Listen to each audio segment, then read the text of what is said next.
Voilà, on va démarrer assez rapidement notre case camp là, de début d'après-midi avec cinq intervenants. Et le premier d'entre eux donc, sera Jean-Philippe Coneggero qui va officier là, pendant très exactement 45 minutes. Et il sera accompagné donc, de Véronique Jo-Poupineau. Elle est où Véronique? Elle était pas loin. Voilà, elle est là. Allez, tu peux te lever. Voilà. Comme ça on t'identifie bien. De Olivia Defay, qui est là-bas, voilà, super, vous êtes répartis. De Jacques-Denis Latournerie, voilà Jacques-Denis. Et de Cyril Idjar. Voilà, super. Jean-Philippe, c'est à moi. C'est à toi de jouer. Ah, bien. Eh bien, bonjour à toutes et à tous. J'espère que vous avez bien déjeuné. Et alors, pour tester que vous n'êtes pas tout à fait assoupi justement après ces agapes, étant donné que le thème de notre atelier, c'est le chatbot au service de l'expérience candidat, qui peut me donner en 2 mots, pas plus que 2 mots, une définition du chatbot? 2 mots en français d'ailleurs. Oh là. Je tente ma chance. Assistant virtuel? Ah, on n'est pas loin, c'est assez bon 2 mots. comme définition. Oui. Bravo. Voilà. C'est un agent conversationnel. Et alors je vais citer un exemple parce que c'est un petit peu pour ça que j'ai été appelé à animer cet atelier. Dans des précédentes fonctions, je m'occupais de la communication de recrutement de l'armée de terre et en 2010, j'avais créé un agent conversationnel qui s'appelait en fait le caporal Dupont. Et il était là pour répondre à des questions de base que se posaient les candidats au recrutement avant de basculer dans une relation plus personnalisée avec un conseiller en recrutement.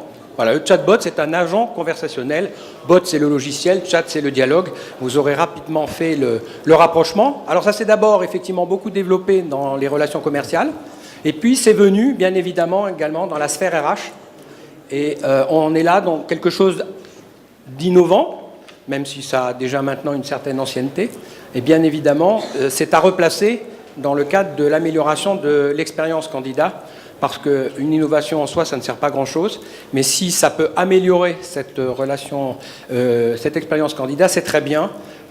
Vous savez qu'on a affaire à une génération Z, dont il y a peut-être d'ailleurs certains éléments brillants dans la salle, qui est une génération du temps réel, à la fois zapping, qui veut de l'authenticité, de la transparence. Et donc, cette génération, elle a envie aussi d'une relation en face à face. Donc peut-être que le chatbot est une réponse intéressante, mais nous avons des invités qui vont nous faire part de leur expérience avant qu'on en discute tous ensemble. Donc je vais sans plus tarder leur passer la parole. Donc je vais commencer par les dames, honneur aux dames. Donc Olivia Defay, voilà. S'il est possible de lui donner un micro. Donc vous êtes directrice du pôle Talent Acquisition et Employer Branding de Mazars. Vous pilotez l'ensemble des opérations de recrutement pour cette société. Tout à fait. Et je crois que le chatbot répond bien aux exigences de transparence et d'innovation qui caractérisent votre stratégie de recrutement. Exactement. Donc bonjour à tous. Donc effectivement, chez Mazars, pour ceux qui ne connaissent pas encore, mais j'espère que ça ne concerne personne dans cette salle, Mazars est un cabinet d'audit et de conseil et nous recrutons en très fort volume des jeunes diplômés, étudiants issus des grandes écoles de commerce, ingénieurs, universitaires, qui sont donc une cible très sollicitée par à la fois nos concurrents directs, mais également par toutes, je dirais, les grandes entreprises de France. Donc, Mazars a la particularité d'être challenger sur son marché. Donc, pour se rendre visible et attractif auprès de cette cible, il faut avoir une communication qui soit différenciante et une marque employeur, du coup, forte et impactante. Dans cette, logique, nous avons construit une stratégie de marque employeur qui tourne effectivement autour de la transparence, de l'innovation et du fun. Puisque chez Mazars, on a vraiment cette culture du être sérieux sans se prendre au sérieux.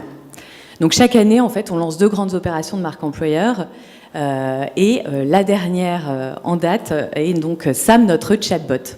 Donc Sam, notre chatbot, c'est vraiment un outil de marque employeur qui répond justement à ces 3 axes que sont la transparence, parce qu'il permet un échange direct et sans filtre avec l'entreprise. Effectivement, l'internaute peut avoir toutes les réponses de manière instantanée aux questions qu'il se pose sur Mazars. Il répond à l'aspect fun parce que son objectif numéro 1, c'est de coacher les candidats pour leurs entretiens. Et il le fait sur un ton fun et décontracté. Et en plus, il illustre son propos avec des gifs et des photos rigolos. Donc Sam est très sympathique. Et enfin, il est innovant. Pourquoi ? Parce que c'est vrai que le chatbot, c'est quand même une technologie assez récente.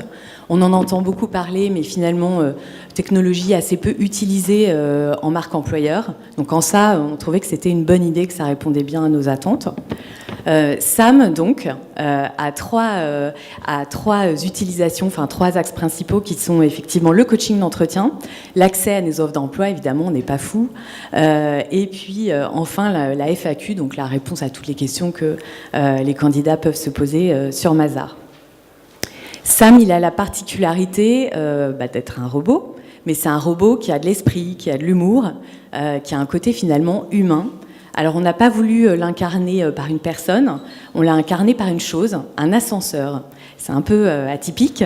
On l'a appelé Sam, le super ascenseur de Mazars. C'est pour ça qu'il s'appelle Sam. Pourquoi ? Parce que l'ascenseur, dans une tour à la Défense, est au centre de la vie de l'entreprise. Il s'y passe beaucoup de choses et donc Sam voit tout, sait tout. Il a transporté de nombreux candidats pour aller passer leurs entretiens chez Mazars et donc il est tout à fait pertinent pour pouvoir donner tous les trucs à faire et ne pas faire aux candidats. Donc il est là pour les aider. Il est accessible sur Facebook Messenger et si la vidéo est disponible, ce serait super de la lancer pour vous donner un aperçu un petit peu concret de Sam.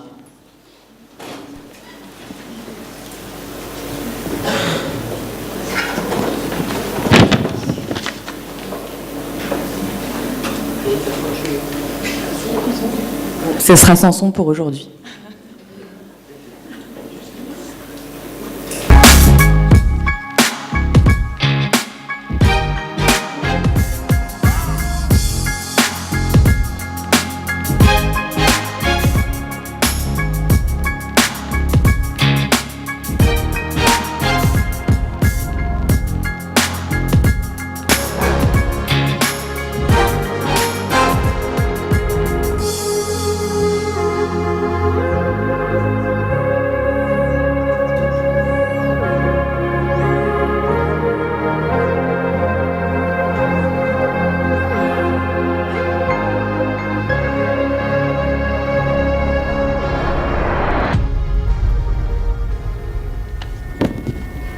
Eh bien, merci beaucoup, Olivia. On aura l'occasion de revenir tout à l'heure dans le débat. Avec plaisir. Notamment, la nécessité de l'humain me semble un élément important. Véronique, je me tourne vers vous. Voilà, vous avez un micro. Si vous pouvez aller plutôt par là, parce qu'il y a un monsieur très exigeant avec une caméra qui dit qu'il faut être plutôt face à la caméra lorsqu'on parle. Vous êtes responsable du pôle marque employeur au sein du groupe La Poste. Oui, tout à fait. La DRH du groupe La Poste. Vous vous occupez de beaucoup de choses comme la mise en valeur de la diversité des métiers, des profils, de tous les postes qui sont offerts. Je crois que vous êtes sur un nouveau site carrière et dans le cadre de ce nouveau site, il y a notamment un chatbot. Vous pouvez nous en dire plus ? Oui, tout à fait. Donc effectivement, comme le disait Mazars, on est dans le même esprit et nous avons saisi l'opportunité de refondre notre site carrière dans les quelques semaines à venir, d'ailleurs, pour travailler sur la conception et l'association sur ce site carrière d'un robot, d'un chatbot. Donc nous avons travaillé avec une société, bien sûr, pour construire tous ces éléments-là, j'allais dire en agréable harmonie. Et notre objectif était de saisir donc cette opportunité de modernité pour le groupe La Poste, que nous sommes très connus pour divers services, mais pas forcément toujours des recruteurs, des candidats que l'on cherche à recruter. On est tous un petit peu dans ces modèles-là. On recherche toujours les perles rares, les talents ou la main-d'œuvre, j'allais dire, aussi simplement que cela, qui va venir renouveler nos ressources. Et on a toujours du mal, quelle qu'elle soit, à la trouver, à la sourcer. Donc on avait un besoin de renouveau de notre image et pour nous, mettre un chatbot en place, c'était vraiment une opportunité de redorer ces éléments-là. Et puis aussi, nous avons, via les réseaux sociaux, via des rubriques contacts, via aussi des salons, énormément, j'allais dire, de portes d'entrée, d'échanges avec les candidats. Et c'était pour nous une opportunité également, sur un autre plan, de travailler ce mode conversationnel nouveau avec le candidat, donc de continuer à tisser une relation avec le candidat, donc pour toujours améliorer l'expérience candidat. Et là, ça rentre dans le programme beaucoup plus large de notre nouveau site carrière, travailler cette expérience autrement avec des entrées différenciées, et donc en particulier sur cette partie conversationnelle candidat, gérer déjà cette première relation avec des réponses à des questions. C'est un peu rapide, on n'est pas pressé de mettre la vidéo aussi. C'est trop tôt. Merci. Donc, gérer cette relation candidat dans un premier temps, parce que le chatbot est placé sur la home de notre futur site carrière, donc de gérer cette relation tout de suite pour répondre à des questions simples et qui du coup sont très chronophages. Parce qu'effectivement, comment candidate-t-on au sein du groupe La Poste? Quels sont les postes que vous proposez? Quels sont les jobs que vous avez actuellement, etc. Enfin, des questions classiques que vous avez évoquées vous aussi côté Mazars. Eh bien, c'est notre ambition, puisque pour l'instant, le site n'est pas sorti. Donc, le chatbot est en phase d'apprentissage. Nous y travaillons quotidiennement et donc je vous propose effectivement de regarder ce petit montage qui a été fait spécialement pour vous. Vous cliquez juste sur l'image.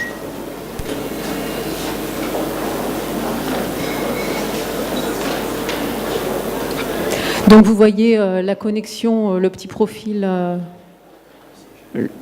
le profil qui va se créer sur Messenger et donc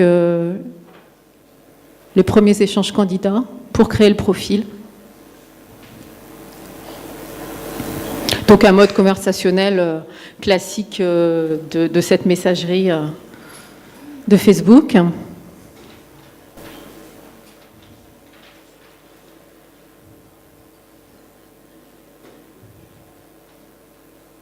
Donc il y a la possibilité de choisir par rapport à des menus déroulants, mais bien évidemment de converser tout simplement en écrivant dans la barre classique. Donc l'objectif, c'est de réussir à converser sur tous les modes et donc à faire grandir ce chatbot avec une richesse de vocabulaire complètement décomplexée ou bien un petit peu plus travaillée. Il doit savoir parler tous ces types de langages. Donc une possibilité bien sûr de se géolocaliser au choix du candidat.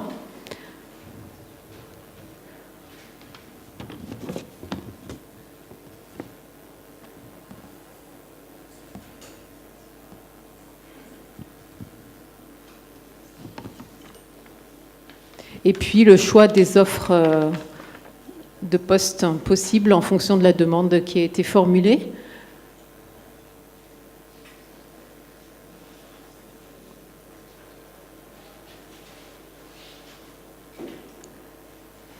Une possibilité de modifier son profil si la recherche peut être élargie ou l'élargir tout simplement. Ça vous montre aussi que nous recherchons des médecins du travail. Voilà. C'est assez différent du poste de facteur ou de conseiller bancaire, mais ça fait partie aussi de la diversité des postes sur lesquels nous recrutons. Donc c'était pour l'exemple, montrer qu'on pouvait tout proposer à partir de ce chatbot et donc échanger avec le candidat et pouvoir nous apporter via d'autres systèmes conversationnels des éléments plus de valeur ajoutée au niveau du candidat sur des métiers, sur des spécificités, sur comment se passe une journée avec tel ou tel collaborateur de l'entreprise pour pouvoir plus passer de temps avec le candidat sur des questions à valeur ajoutée et puis gérer via le chatbot des questions plus classiques. Mais on essaie aussi de lui faire répondre à des questions de culture d'entreprise, d'égalité professionnelle ou de handicap, enfin sur différentes politiques RH qui sont conduites parce qu'on a quand même des chiffres clés à faire passer et ça peut être aussi l'occasion. En tout cas, c'est ce que nous allons tenter dans cette mise en place. Très bien, merci beaucoup. Alors, Cyril Ijard, c'est à vous. Vous êtes responsable marketing de 3X Consultants. Donc vous développez des business units en lien avec le commerce. Mais vous êtes aussi un accompagnateur de la stratégie RH de l'entreprise. Et je crois que vous demandez aux candidats, êtes-vous 3X compatible? C'est bien ça? Oui, effectivement. Bonjour à tous. Donc, Cyril Ijard. Donc, je travaille chez 3X Consultants, qui est un groupe de services B2B spécialisé dans les RH et le digital RH. À l'intérieur de nos pôles d'activité, on a un cabinet de recrutement, et donc qui travaille sur les recrutements pour nos clients, mais qui travaille également sur les recrutements pour nos propres besoins. Donc on est une PME de 150 personnes, on n'a pas les mêmes besoins que Mazars et que La Poste, mais vous allez voir que c'est intéressant aussi au niveau d'une PME. Mon accent trahit, bien sûr, on est de Toulouse, donc on est, depuis Toulouse, Bordeaux et Lyon, on active sur le marché des RH. On est parti d'un constat assez simple. Qui connaît 3X Consultants dans la salle, hormis Evelyne qui bosse avec moi? Voilà, donc c'est assez simple. On est donc une PME toulousaine. On travaille pour des acteurs nationaux et internationaux. Certains ont des ailes depuis Toulouse, d'autres dans le milieu pharmaceutique et autres. Mais comme tout le monde, on a des problématiques de recrutement. À côté de ça, on a chez 3i Consultants, comment dire, on a des avantages qui sont non négligeables et surtout on a une culture d'entreprise qui est très singulière. Et cette culture d'entreprise et cet état d'esprit chez nous qui est très singulier, on souhaite le faire vivre d'une part en interne et le faire transpirer par nos collaborateurs, mais on souhaite aussi le montrer à nos candidats et on souhaite montrer à nos candidats qui on est et est-ce qu'ils vont avoir la capacité ou est-ce qu'ils vont être d'ailleurs séduits par la proposition de valeur que l'on a, c'est-à-dire au-delà du job qu'on va te proposer, est-ce que tu as envie de rejoindre cette équipe qui vit plutôt bien ensemble, sur laquelle il y a une vraie autonomie au niveau des profils, sur lequel il y a vraiment un esprit d'équipe très très fort. Et donc, on s'est dit, pourquoi dès l'annonce, parce que vous savez, l'annonce sur des job boards, c'est toujours assez très peu ludique, mission, type, rémunération et autres. Et on s'est dit, dès ces annonces d'emploi, on va mettre en place un élément qui va permettre d'humaniser, entre guillemets, le premier contact entre le candidat et 3i Consultants. Et donc on a développé un chatbot qui est un chatbot qui est donc centré sur cette expérience candidat, qui est finalement l'un des premiers contacts entre le candidat et l'entreprise et qui permet de vivre de manière un peu virtuelle la première journée chez 3X. Et en fait, le titre du chatbot, c'est « Est-ce que vous êtes 3X, êtes-vous 3X compatible ?»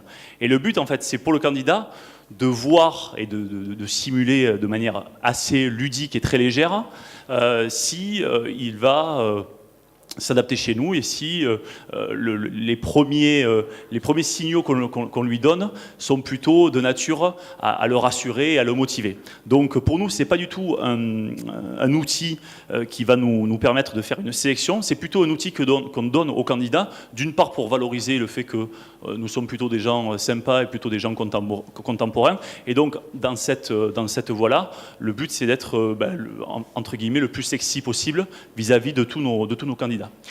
Donc ce que je vous propose, alors on recrute entre 20 et 35 personnes par an, hein. On n'est pas sur des volumes très très forts, mais je veux faire passer aussi le message qu'un chatbot comme ça, qui a un petit peu de technologie, mais avec un peu de créativité et quelques outils que vous glanez sur le web, ça nous a coûté la modique somme de 0 € et pas mal d'heures de travail en amont, mais c'est pour faire passer le message que nous, on s'est lancé avec nos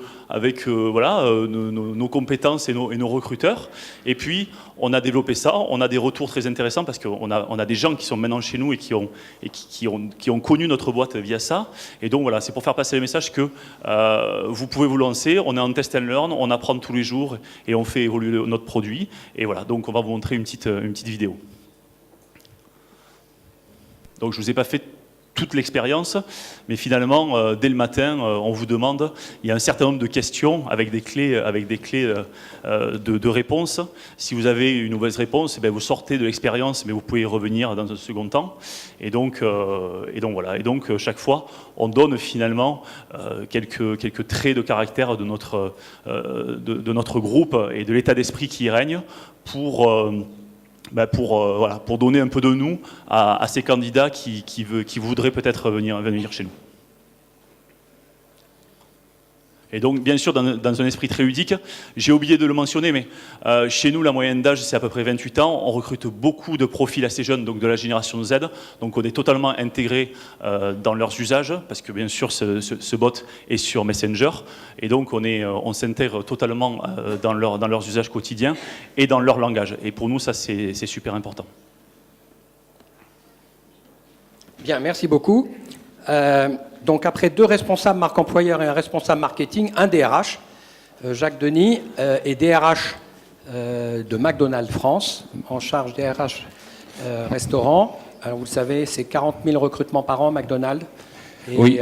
Dans le cadre de la stratégie de recrutement, je crois que vous avez également un centre des métiers et de l'emploi, qui est un véritable laboratoire d'innovation, et Tout qui à fait. notamment teste un chatbot. C'est bien ça ? Exactement. D'ailleurs, donc l'expérience dont je vous parlais, elle concerne d'abord effectivement les restaurants compagnie, bien qu'on ait déjà une dizaine de franchisés qui soient rentrés dans le dispositif de ce chatbot.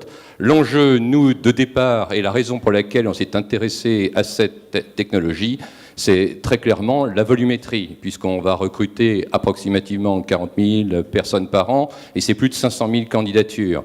À ce titre, ce qui nous caractérise, c'est qu'aussi en termes, tout le monde connaît théoriquement McDonald's, mais c'est vrai qu'en termes de changement, il y a un changement culturel, en particulier on intègre une dimension très forte de service, avec du service à table, et très clairement aussi, les compétences recherchées bougent. Donc, pour toutes ces raisons, en particulier, on a pensé utile de se doter d'un outil qui allait nous permettre, surtout, compte tenu de la nature de nos métiers, de nous passer d'un CV. Je crois que quand même, c'est une des clés de voûte, c'est qu'on veut, à travers le chatbot, reconstituer un CV. D'accord ? Ce qui nous permettra aussi, comme ça, très simplement, de pouvoir comparer aussi, et en tout cas matcher des profils sur la base d'un échange, d'une conversation, sachant qu'on est déjà sur 2 scénarios, puisqu'il y en a un pour les employés et un également pour les équipes de gestion, donc nos managers.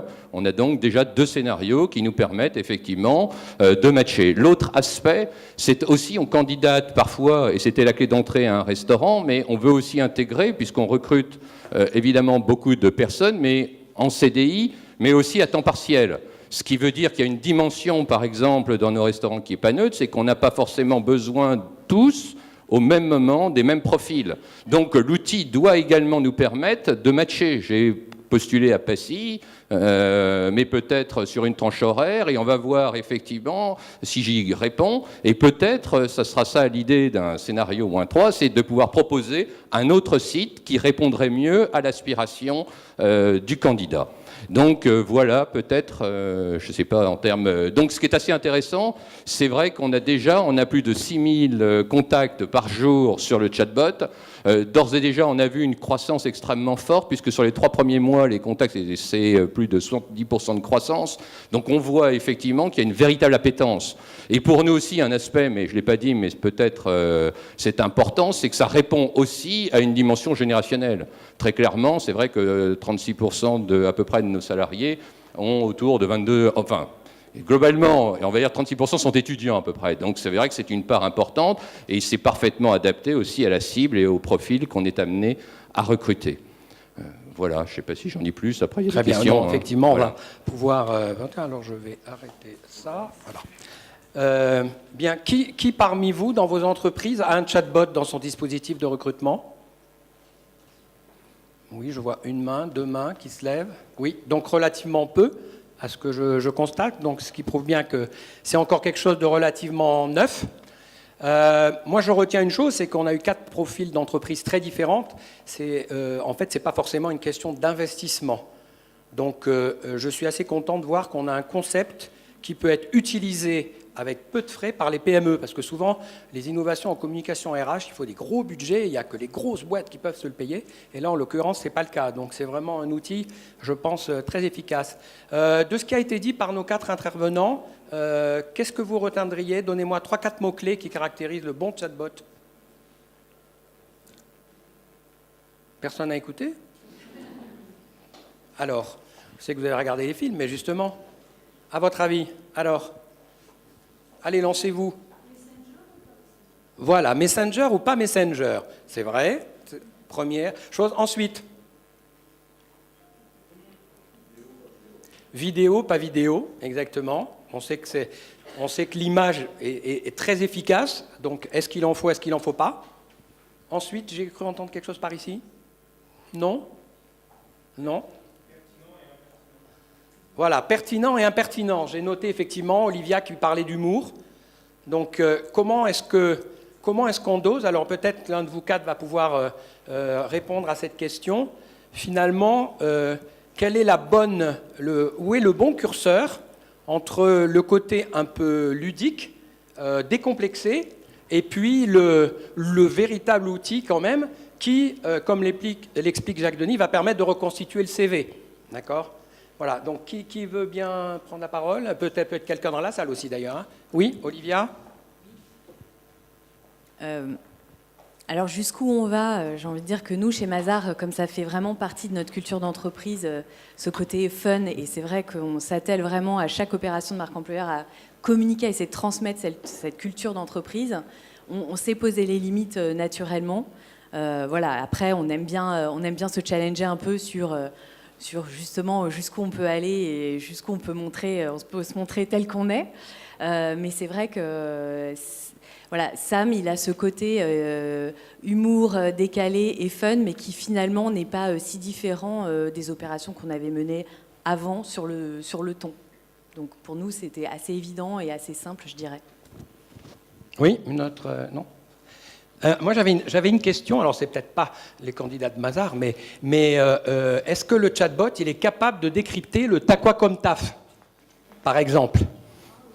Comment ? Il faudra ? Oui. Nous, on lui fait déjà parler un peu comme cela. Est-ce que tu as un job ou quel type de job tu as ? Enfin, ça semble évident. Après, on n'ira peut-être pas très très loin parce qu'effectivement, c'est un choix aussi, tutoiement, vouvoiement. Comme on n'a pas encore sorti l'outil, on se réserve quand même une petite phase d'adaptation, donc je reste prudente. Moi, je voulais juste ajouter un point pour faire une parenthèse sur tout à l'heure les critères, qu'est-ce que vous avez retenu, etc. Bon, il y a un point que je n'ai pas donné, ça peut paraître évident, c'est ça, en fait, c'est accessible via ça. C'est juste mobile. Et c'est vrai que je ne l'ai même pas prononcé parce que c'est tellement rentré dans les mœurs, mais en tout cas pour nous, ça reste une nouveauté parce qu'on avait beaucoup de progrès à faire dans le domaine.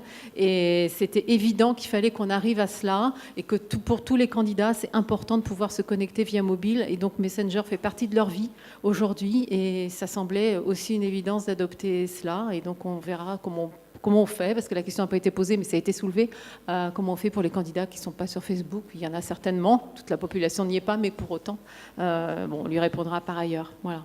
Très bien. N'hésitez pas, bien évidemment, si vous avez des questions, des remarques, vous voulez réagir, vous sollicitez cette charmante jeune femme qui vous apporte un micro pour que tout le monde vous entende. Je veux bien compléter, parce que c'est vrai que c'est extrêmement important, la dimension mobile. C'est-à-dire que nous, on a à peu près, je pense, en termes de pourcentage, on avait 38 à 40% des candidatures qui se faisaient par mobile. Et là, on a franchi une étape, on est déjà pratiquement à plus d'1 sur 2 qui postulent par mobile. Et on voit que c'est aussi une réponse tout à fait appropriée, puisque un des points et aussi un des éléments de démarrage du projet, c'était aussi les opérationnels qui pensaient qu'effectivement le centre n'était pas assez ouvert, il ne travaillait pas le week-end, il n'était jamais disponible quand il fallait et qu'on manquait beaucoup de candidats qui étaient prêts à candidater à ces moments. Donc aussi le vote a un intérêt, c'est qu'il est dispo 24/24, qu'il est accessible du mobile et qu'on voit que c'est une véritable réponse qui nous permet de driver énormément de candidatures par ce format. Donc c'est quelque chose pour nous d'important. Comment est-ce que le chatbot détecte le moment où il est bon d'arrêter plutôt cette conversation virtuelle, entre guillemets, pour basculer, proposer aux candidats d'entrer en contact avec une vraie personne, parce qu'on sait quand même que rapidement les candidats ont envie d'avoir quelqu'un en face à face, d'être dans la vraie vie, entre guillemets, quoi. Je caricature peut-être, mais alors... En tout cas, je vais parler de notre expérience. Déjà, ce qui est intéressant dans le chatbot, c'est aussi, on s'était posé beaucoup de questions au départ, est-ce que les candidats iraient au bout ? Déjà, à plus de 70%, ils vont au bout. C'est quelque chose qui est quand même extrêmement intéressant, donc ça répond vraiment à quelque chose d'important.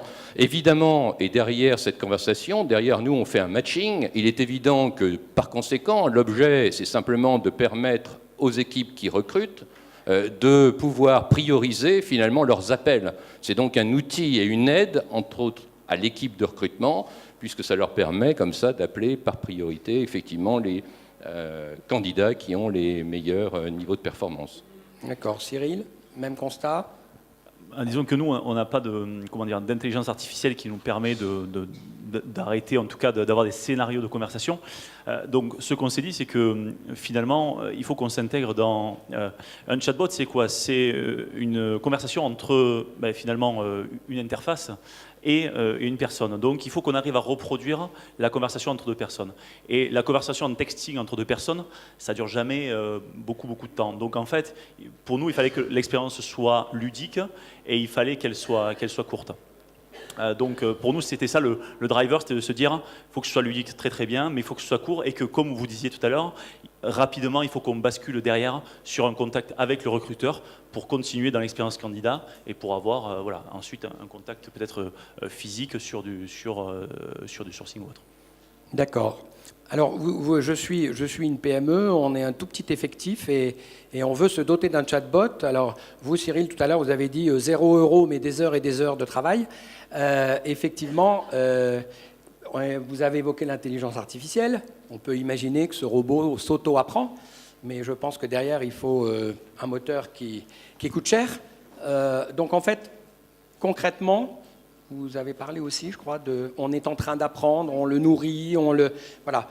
Est-ce que c'est quelque chose vraiment très long à mettre en place, donc il faut vraiment largement anticiper, et surtout, comment une fois qu'il est en service, vous prenez en compte les erreurs qu'il peut y avoir, les non-réponses, je ne sais pas, des choses comme ça?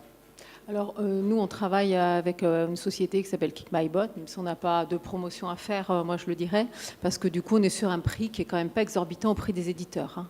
Donc voilà, après, je vous laisserai entrevoir les prix avec les personnes en situation. Maintenant, sur la manière dont on travaille sur des questions-réponses finalement, mais en mode robot, en langage robot. Et effectivement, on se repose des questions à chaque fois que nous, on les teste. Donc on est nous-mêmes candidats, on se met dans la peau du candidat, puisque nous, on est en phase d'apprentissage pour une sortie dans les quelques semaines à venir. Donc on a prévu au moins 1 ou 2 fois par mois de retravailler sur tout ce qui n'aura pas été répondu et peut-être plus fréquemment si c'est nécessaire.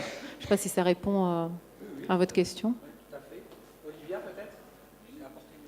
Oui, pardon. Nous, c'est un peu différent parce que c'est pas non plus un bot issu de l'intelligence artificielle, c'est un bot linéaire. Donc, en termes de délai, c'est évidemment plus court. En termes de budget, c'est moins cher. Et ça a évidemment participé au choix.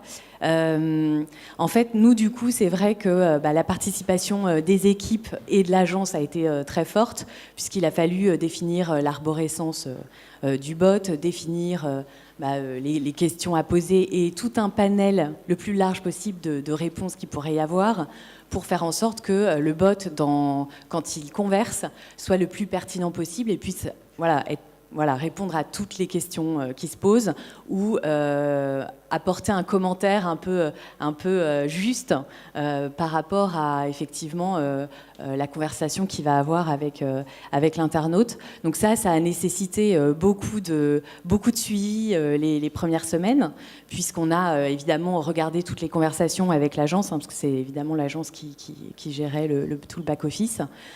Pour à chaque fois adapter le bot pour qu'il puisse répondre à tel ou tel type de réponse, et puis aussi envisager les manières de répondre, même les fautes d'orthographe. Donc il y a eu vraiment un travail sur le champ lexical assez important. Qui parmi vous a dialogué avec un chatbot? Donc oui, alors mis à part les juges et partis, oui, il y a des mains qui sont levées là-bas. Et alors, comment ça s'est passé? Tiens, apportez un micro à monsieur, s'il vous plaît. Alors, est-ce que vous avez eu la main tout le temps sur le dialogue ou vous avez eu l'impression de vous faire embarquer à un moment donné par le robot? Alors nous, dans notre entreprise, on travaille dessus, donc c'est aussi un autre, un autre débat. Bon. Mais en fait, ça dépend en fait des typologies de chatbots, quoi. C'est-à-dire une des questions que j'avais envie de poser. Là aujourd'hui, j'ai l'impression quand même 3 chatbots sur les 4 sont plutôt orientés vers trouver des offres d'emploi, donc finalement quelque chose qui donne un service qui est similaire au site. Est-ce que vous êtes parti de cette notion-là, de dire comment est-ce qu'on fait pour répondre à ce besoin du site, ou est-ce que vous êtes parti d'un côté vraiment problem solving en disant finalement on a des problèmes pour engager les personnes, peut-être que c'est le cas de McDonald's ou de Mazars où j'ai un peu plus senti ça.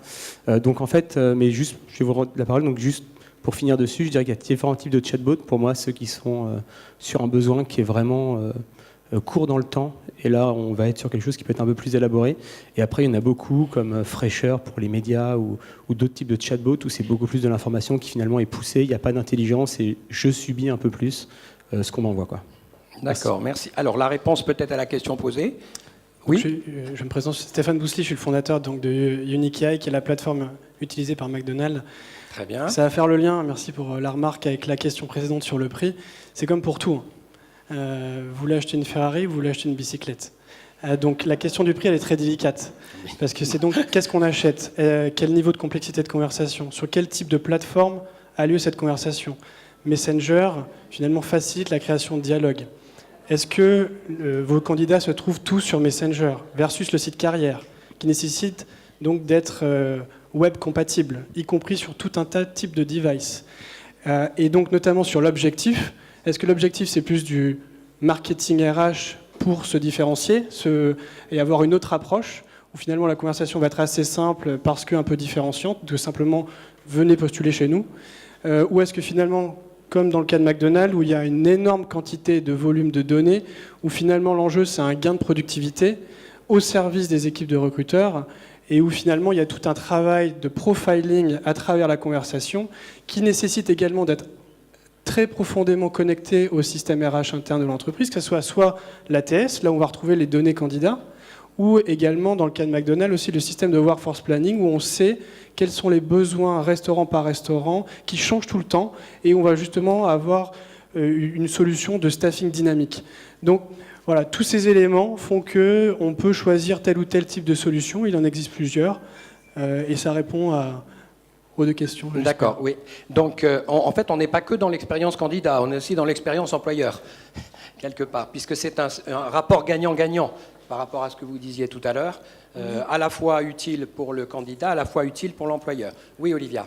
Oui, non, juste pour rebondir sur ce que vous disiez, c'est vrai que nous, l'objectif, en tout cas, pour Mazars, c'était pas d'avoir accès aux offres d'emploi.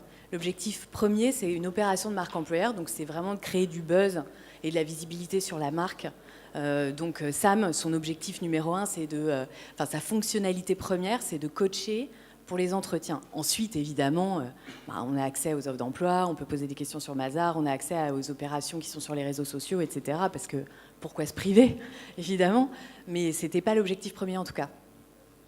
Alors, je reviens à ceux qui ont déjà dialogué en chatbot. Relevez la main, d'accord, voilà, mais si vous n'êtes pas quelqu'un de la partie, d'accord, donc peut-être l'avez-vous été d'ailleurs en tant que candidat. Est-ce qu'il y en a un ou une dans la salle qui a dialogué en tant que candidat? Non? Non?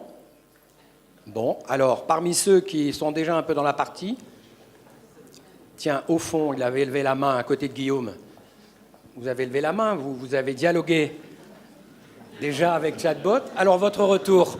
Plus dans une logique consommateur, je ne vais pas dire que je cherche un emploi dans une autre entreprise en présence de mon, de mon boss. Mais non, c'est vrai que c'est assez pratique. Et au-delà du chatbot, je viens de découvrir le Google Home, par exemple, qui est finalement sur une utilisation assez similaire, mais plutôt avec la voix.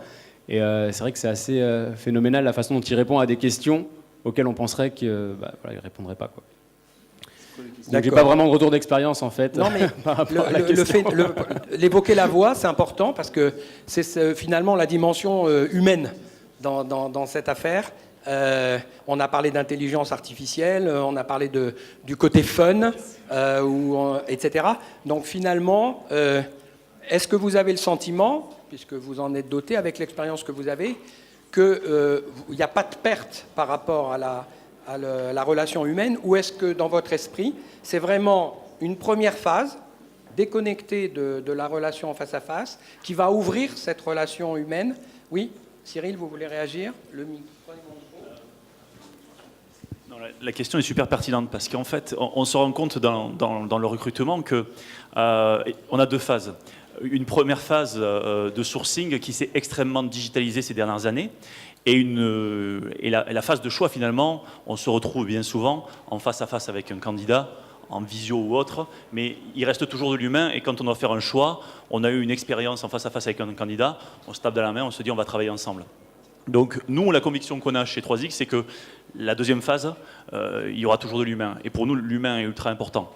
Donc ce qu'on s'est dit en mettant aussi en place ce chatbot, c'est un peu difficile de dire avec ça, je l'ai dit tout à l'heure, c'est humaniser finalement cette première étape qui aujourd'hui, comme elle est également très digitalisée, elle est aussi parfois très très plate. et très très humaine, parce que finalement, on réagit à des formulaires, on remplit un nom, un prénom, un CV, une lettre de motivation, et ça, l'expérience n'est pas très très très bonne. Donc en fait, le chatbot, finalement, qui est un robot, mais il apporte finalement ce côté un peu ludique et ce côté conversationnel. Et je crois que quand on parlait des assistants vocaux, pourquoi ces choses-là fonctionnent et pourquoi les chatbots fonctionnent? Parce que finalement c'est simple, parce qu'on se rapproche très très vite des usages et on se rapproche très très vite de la simplicité. Et notamment les jeunes générations qui nous poussent très très fort, eux, ce qu'ils veulent, c'est de la simplicité. Donc sur ces plateformes-là, on parlait tout à l'heure de Facebook Messenger.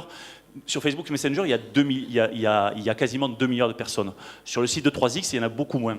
Donc nous, on a rapidement fait le choix et on s'est dit, c'est très très bien. Donc le but, c'est d'aller sur ces carrefours d'audience, d'aller utiliser les usages qui sont les plus simples pour eux et aussi les plus ludiques. Et pour nous, c'est hyper important d'avoir cette phase amont sur laquelle on va réenchanter finalement cette phase de recrutement qui est très parfois chronophage pour un candidat, et ensuite remettre de l'humain et remettre du face-à-face sur la phase de sélection. D'accord. Chronophage, oui, aussi pour l'entreprise. Véronique, peut-être, vous qui êtes... On a prévu effectivement que ça ne se substitue aucunement aux échanges avec les futurs recruteurs, les futurs responsables RH qui recevront les candidats.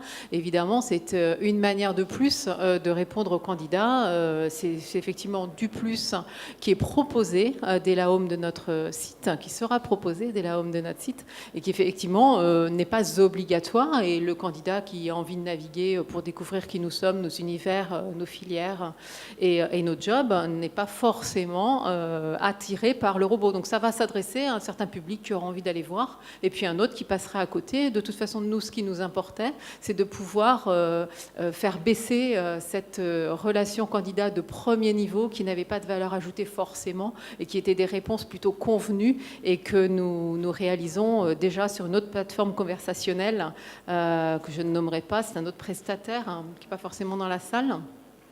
Et donc, ça veut dire que nous avons des strates conversationnelles différentes. Quelque chose d'assez généraliste avec le chatbot, même si nous allons jusqu'à proposer les jobs qui vont correspondre au profil et aux recherches du candidat, avec une alerte email si effectivement il ne trouve pas aujourd'hui le poste de ses rêves. Et puis, une possibilité d'aller un peu plus en profondeur dans la visite de notre site carrière, et puis de rencontrer là, pour le coup, des ambassadeurs de nos filières commerciales, logistiques ou IT, pour pouvoir avoir une conversation un peu plus poussée sur des activités particulières. Très bien. Donc en résumé, c'est un outil qui n'est pas très coûteux, qui est bien adapté aux attentes à la fois du candidat et de l'employeur, qui vient s'insérer dans un écosystème digital indispensable pour le recrutement. Donc normalement, vous devriez tous passer commande à la sortie de l'atelier. Alors, une dernière question ou intervention, et ensuite on est obligé de clôturer l'atelier parce qu'on est très en retard. Oui, monsieur. C'est juste une question. Donc, je suis de la société Entrep. On envisage d'utiliser un chatbot. Est-ce qu'il y a des expériences qui mixent de manière assez naturelle, parce que j'ai l'impression que c'est cadencé, c'est d'abord une première relation de chatbot et puis après plus humaine. Est-ce qu'il y a des expériences qui mixent un peu plus les deux dans une même séquence? Je vois Cyril qui hoche la tête. Oui? Non, pas chez vous. Ah, d'accord. Chez Olivia, non? Pas encore? Non? Non? Bah, effectivement, pourquoi ne pas l'envisager assez naturellement? Mais, pardon, j'entends quelqu'un? Oui? Qui dit que? Non? Pourquoi ne pas l'envisager effectivement avec peut-être une autre base d'éléments à ce moment-là, c'est-à-dire d'avoir quelque chose pour la première partie, mais effectivement, s'il y a une volonté d'obtenir plus d'informations, de poser des questions, sans pour autant avoir un contact avec son interlocuteur physique, à ce moment-là, aller vers ce deuxième outil pour obtenir ces informations complémentaires.